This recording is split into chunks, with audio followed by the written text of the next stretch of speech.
안녕하세요. 유나이티드 읽어주는 남자 정진입니다. 오늘은 토트넘과의 리그 경기에서 나타난 소셜 감독의 연병한 경기 운영과 토트넘을 망쳐놓고 있는 무리뉴가 왜 태물 감독이라고 비판받는지에 대해서 그 전술적 이유들을 한번 읽어보겠습니다. 우선 이번 경기는 경기 시작 전부터 토트넘이 훨씬 우세한 상황에서 치러졌습니다. 이 경기는 그라나다 원정 경기가 끝난 이후 채 55시간이 지나지 않은 시점에서 치러진 경기였고, 스페인 남부에 위치한 그라나다는 맨체스터에서 1800km 넘게 떨어져 있기에 전용기를 타더라도 순수 비행시간만 3시간 가까이 소요되는 상당히 장거리 원정이었죠. 그 때문에 주중 휴식을 가진 토트넘과는 체력적인 차이가 날 수밖에 없었습니다. 누가 보더라도 토트넘이 훨씬 유리했고, 그만큼 토트넘의 승리를 점치기 쉬웠죠. 그렇지만 이 경기의 양반을 갈라놓았던 것은 바로 감독 차이였습니다. 굳이 다른 외부적인 요인을 끌고 올 것 없이 양팀 감독들이 경기에 임하는 스타일이 확연하게 달랐고, 그로 인해 유나이티드가 승리할 수 있었죠.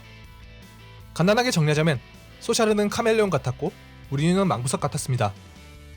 상황에 맞게, 상대에 맞게 유연하게 전술을 구사한 소샤르의 경기 운영은 토트넘이 갖춘 체력적 이점을 천천히 깎아 먹으면서 기회를 엿보는 형식으로 운영되었고, 점차 그 이점이 사라지기 시작하자 재차 전술 변화를 가져가면서 승부수를 두는 것이었죠. 반면에 무리뉴는 늘 그랬듯 자신의 고루한 철학을 그대로 유지하면서 그대로 자신의 축구에 매몰되었습니다. 그러면서 철저하게 유리했던 경기 전의 이점을 전부 잃어버리며 토트넘을 패배로 몰았죠. 그럼 본격적인 전술 분석으로 넘어가서 우선 무리뉴의 전술부터 이야기해보겠습니다.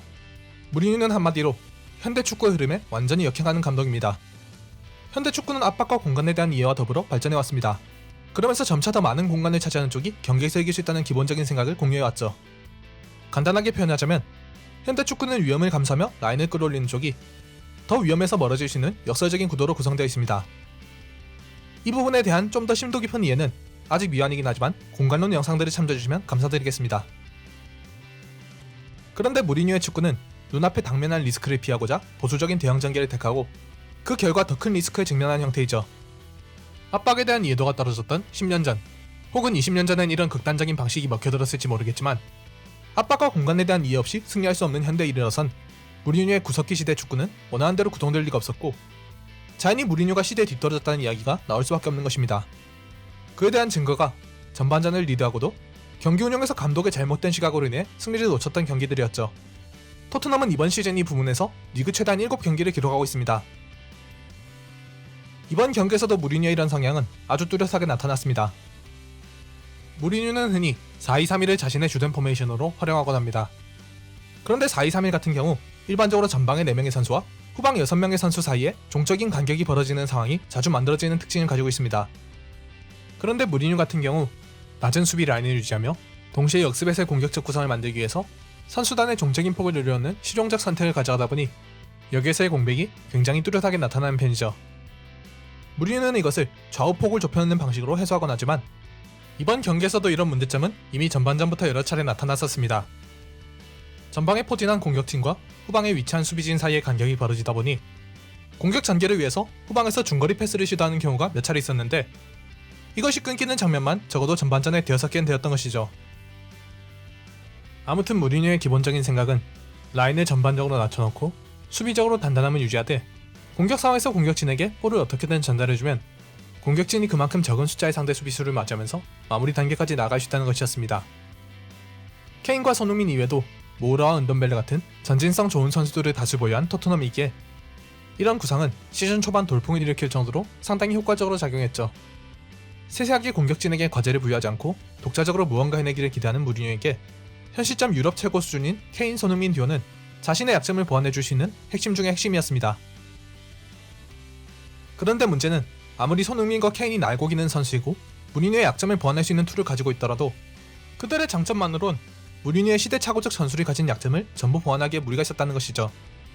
체력적으로 힘든 일정 속에서 손흥민과 케인 두 선수의 체력이 조금씩 소진되고 시즌 초반만큼의 폼이 나오지 못하자 그대로 무리뉴의 전술은 토트넘을 바닥으로 곤두박질 치게 했습니다. 그리고 그로 인한 리스크가 커지자 무리뉴는 다시 후방을 더 강화하면서 리스크를 회피하기 시작했고, 그로 인한 악순환이 이어졌죠. 시즌 초반까지만 해도 모우리노 대신 실종되었던 무리뉴가 돌아왔다고 평가받을 수 있었던 상황에서 점차 모우리노가 돌아오기 시작했습니다. 그 결과 시즌 초반의 토트넘과 지금의 토트넘은 완전히 다른 팀이 되어 있었죠. 아무튼 이런 무리뉴 전술의 문제점을 소샤르 감독은 명확하게 이해하고 있었습니다. 삼성과 2선 사이의 연결고리가 부족하고 공격 시 선수 개개인에게 의존하며 지나치게 보수적인 선택지를 택한다는 문제점 모두를 면밀하게 파악하고 있었죠. 그래서 소샤르 감독은 선택과 집중으로 경기에 임하기로 결정을 내렸던 것입니다. 서두에 이야기했듯 이번 경기는 양팀이 가지고 있는 체력 자산에서 차이가 있었습니다. 토트넘은 일주일간 휴식 기간을 가져서 체력적으로 쌩쌩한 상황이었고 유나이티드는 이틀 남짓 쉬면서 완충되지 못한 상태였죠. 소샤르 감독은 이에 대해서 토트넘의 우세를 인정했습니다. 그래서 전반전에는 경기에서 최우선적으로 체력을 온전하는 데 집중했죠. 그 방식은 다음과 같았습니다. 우선 이번 경기 전반 유나이티드 포메이션은 2명의 10번 체제를 운영할 때 을을 그라듯 레시포드와 포그바가 측면에서 출전하는 4-2-3-1이었지만 레시포드가 오른쪽, 포그바가 왼쪽이라는 점에서 다소 차이가 있었습니다. 이를 통해 엿볼 수 있는 부분은 측면을 넓게 활용하겠다는 것이었죠. 전반전의 선수단 터치맵을 통해서 확인 가능하시듯 이것은 철저하게 의도한 대로 작동했습니다. 레시포드와 포그바는 각각 터치라인 인근에서 볼을 받는 움직임을 가져갔고 유나이티드의 공격은 여기서 시작되었죠. 이것은 단순히 측면을 중점적으로 활용한 것이 아니라 무리뉴 전술의 약점을 파고들면서 유나이티드의 체력적인 한계를 염두에 둔 것이었습니다. 체력적으로 상대 비에 열세였던 유나이티드에게 공수 전환이 경기 초반부터 자주 누적되는 것은 그리 바람직하지 못한 상황이었습니다. 전후방으로 선수들이 많이 뛰어다니다 보면 먼저 지치게 되는 쪽은 유나이티드가 될 것이고 그러면 실수가 잦아지게 되면서 경기를 내주게 될 테니까요. 그래서 소샤르 감독은 과감하게 중앙을 버렸습니다. 어차피 무리뉴는 2명의 수비형 미드필더 호이비에르와 운돈벨레를 이 위치에 세우고 버스를 파킹할 준비를 마친 뒤 이 위치로 들어오길 기다리는 상황이었고 굳이 그 뻔한 도발에 말리며 체력을 깎아먹을 이유가 없다는 이유였죠. 반면에 그러면서 토트넘 선수단의 체력을 점차 깎아나갈 필요가 있었기에 공격적으로도 성과를 거두는 것이 반드시 필요했습니다. 그래야 토트넘은 공수 전환 과정이 늘어날 테고 체력적으로 소진될 수 있을 테니까요. 그래서 의도적으로 포그바와 레시포드를 깊게 빼내고 거기에 맥토미니와 프레드까지 좌우로 넓게 배치하면서 측면 싸움을 유도했습니다. 앞서 무리뉴의 축구에 대해서 언급하면서 종 간격을 넓혀놓은 대신 횡 간격이 좁은 대형 구성이라고 언급했던 것이 그대로 역효과로 작용하는 순간이었죠. 이 위치에 토트넘이 압박을 가하기 위해선 선수를 다른 위치에서 불러들여야 했고 그만큼 이동의 폭이 커지는 상황이었습니다.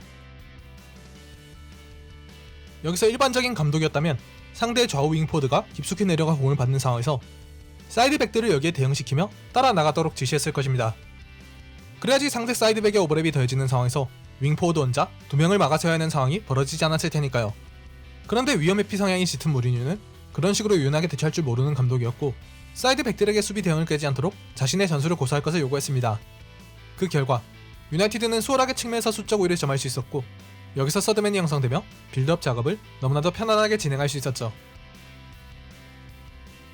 다만 깊게 공격 진영까지 들어가서 페네트레이션을 시도하면 이미 버스와 봉고차를 그 위치에 세워둔 토트넘에 의해서 그만큼 공을 빼앗기는 난전 상황이 펼쳐졌을 것입니다. 그리고 거기서 전진한 만큼 다시 후퇴해야 하는 체력적 부담이 생겼겠죠. 때문에 유나이티드는 의도적으로 낮은 위치에서 원거리 박스한 투입을 택하였습니다. 그 결과 공격의 정밀도가 떨어졌을 뿐 전진 자체는 감독의 의도대로 진행되었고 공을 상대 지점 깊은 위치까지 어찌되었건 전달하는 것은 성공했죠. 당연히 토트넘은 수비 대형 구성을 위해 후퇴했다가 역습을 위해 다시 전진하기를 반복하면서 체력적으로 소진되기 시작했고 유나이티드는 중원에서 뻥 공을 차서 전방으로 보내니 중원 이상으로 진입하지 않아 상대적으로 토트넘에 비해서 이동하는 거리가 적었습니다. 소샤르 감독의 의도대로 유나이티드의 대형 이동은 최대한 자제하면서 토트넘의 대형 이동은 늘어나는 것입니다. 한편 수비적인 측면에서도 소샤르 감독은 토트넘 공격진을 봉쇄하기 위한 그 대책이 뚜렷했습니다. 비엘사식의 맨마킹 시스템을 사이사이에 잘 섞어놓은 것인데요. 경기가 잘 운영되고 있는 상황이라도 상대 공격진은 언제든지 위협적일 수 있는 선수들이었기에 이들에게 최대한 볼이 전달되지 못하도록 공을 최대한 불편하게 받도록 철저하게 수비수들이 따라붙도록 만든 것입니다. 그 결과 메가이어나 린델레프가 캔에 따라 하프라인 바깥까지 올라가 있거나 포그바 혹은 카바니 선수가 그 뒷공간을 커버하기 위해 수비 움직임을 가장한다거나 하는 장면들이 계속 포착되었죠. 그리고 유나이티드 선수들은 자신이 책임져야 할 선수를 놓칠 때면 과감하게 반칙을 통해서 끊어내기도 했습니다. 체력적으로 약세였던 유나이티드였기에 이런 책임은 그 어느 때보다도 강조되어 있었죠. 결국 전반전을 통틀어서도 전술적으로는 솔샤르가 지배하는 경기였습니다. 토트넘이 린델레프의 치명적인 실수로 선제골을 득점하며 리드하긴 했지만 선수의 실수에서 비롯된 장면이었고 토트넘 선수들의 개인 능력에서 비롯된 장면이었을 뿐 전술적으로는 솔샤르가 무리뉴에게 단 한순간도 지지 않았죠. 솔샤르의 의도대로 경기가 진행되었고 무리뉴의 약점을 파고들었습니다. 그러면서 변수가 될 수 있는 토트넘의 공격진을 최대한 봉쇄하고 그 사이의 배급 루트를 안정적으로 막았죠. 그리고 전반전의 체력을 소진한 토트넘과 체력을 온전한 유나이티드 사이에 존재했던 토트넘의 이점이 그제야 사라졌습니다. 그리고 그때서야 솔샤르 감독은 선수들을 중앙으로 투입하기 시작했습니다. 레시포드가 안쪽으로 들어갔고 포그바가 자유롭게 중앙에서 볼을 잡기 시작했죠. 그러면서 측면을 계속해서 깊게 공략했고 하프 스페이스를 주도적으로 활용해가며 토트넘을 눌러버렸습니다. 중앙에서 난전 상황이 더 늘어난 만큼 수비적인 불안감이 더 커졌고 토트넘이 위협적인 역습 찬스를 맞아 날카로운 공격을 진행하는 장면도 많았지만 이미 유나이티드는 토트넘의 후방에 부담을 준 만큼 소극적인 무리뉴가 라인을 끌어올릴 리가 없었죠. 후방에서의 추가적인 지원이 없는 만큼 공격진 개개인이 뚫어줘야 하는 장면이 많았지만 전반전부터 체력을 상당히 많이 소진한 토트넘의 공격진들은 공격의 날카로움이 많이 무뎌진 상태였습니다. 유나이티드의 수비진이 그에 대응하여 훌륭한 수비를 펼쳤고 henderson이 선방쇼를 펼치며 추가 실점을 방지했죠. 결과적으로 경기가 뒤집힌 것은 그리 놀라운 일이 아니었습니다. 의도와 달리 선수 개인의 실수에서 비롯된 실점이 예상보다 일찍 전술 변화를 가져가게 만들었지만 전술 변화를 가정한 시점부터 선수단을 전반적으로 전진시켜 상대를 지속해서 누를 수 있는 과감함이 솔샤르에겐 있었고 무리뉴에게는 없었습니다. 유나이티드가 더 넓은 공간을 지속해서 점하기 시작하자 그만큼 많은 찬스가 나왔고 또 그만큼 많이 득점할 수 있었죠. 그래서 이번 경기는 솔샤르 감독의 완벽한 경기 운영이 불러온 졸작 무리뉴의 패배였습니다. 토트넘 선수단은 훌륭했습니다. 맡은 바 책임을 잘 수행했고 선수 개개인의 능력이 빛나는 장면도 많았습니다. 그렇지만 아무리 잘 벼린 명검이라도 그것을 쓰는 칼잡이가 3류라면 1류가 사용하는 이빠진 칼에 못 미치는 법입니다. 그것을 솔샤르 감독은 증명했고 그 증명의 결론은 무리뉴가 시대에 뒤떨어진 감독이라는 것이었죠. 과거 무리뉴를 이미 겪어본 입장에서 토트넘의 팬분들 중에서는 아마 패배의 씁쓸한 만큼이나 가까워지는 듯한 감독 경질의 희망으로 인한 복합적인 감정이 이중적으로 느껴지시는 분들도 있으시겠다 생각이 들었습니다. 그만큼 무리뉴는 최악이었고 토트넘의 패배는 다른 누구도 아닌 무리뉴에게서 비롯된 것이었습니다. 오늘의 영상은 여기까지입니다. 영상이 유익하셨다면 좋아요와 구독, 알림 설정까지 부탁드립니다. 다음번엔 더 알차고 재미있는 유나이티드 이야기로 찾아오겠습니다. 시청해주셔서 감사드리며 다음 영상에서 뵙겠습니다. 지금까지 유나이티드를 거주는 남자 정진이었습니다.